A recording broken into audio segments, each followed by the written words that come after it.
क्या सच में एक भीम जानवर एक दूसरे का सबसे अच्छा दोस्त बन सकते हैं? ये है हंस और कछुआ की दिल को छू लेने वाली अनोखी दोस्ती की कहानी, जहां सबक आएगा सच्चे दोस्त की पहचान का। हर सुबह एक सुंदर झील के किनारे सोनेरा कछुआ करमू बाहर निकलता और जमीन पर चलते चलते एक सुंदर सफेद हंसू उड़कर वहां आ जाता। दोनों अक्सर मिलते। करमू झील की ठंडी मिट्टी में आराम करता और हंसू झील पर सरपट तैरता। धीरे धीरे बातचीत शुरू हुई और फिर एक दिन दोनों बोले, हमें दोस्त बनना चाहिए। करमू और हंसू ने मिलकर झील के किनारे कई मजेदार पल बिताए। करमू, हंसू, तुम इतनी आसानी से उड़ जाते हो, कितना मजा आता होगा। हंसू, लेकिन तुम्हारी टैप टाप आवाज में भी कुछ खास है। करमू।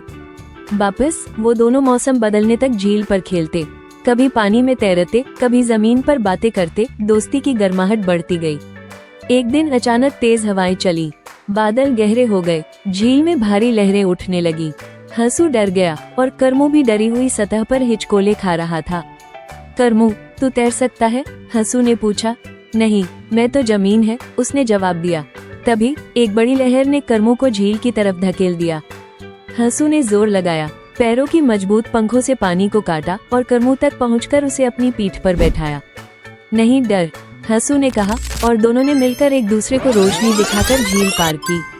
तूफान के बाद दोनों जहां झील पार करते वहां तक पहुंचे और सूरज की पहली किरणों में झील की सतह फिर नर्म हो गई।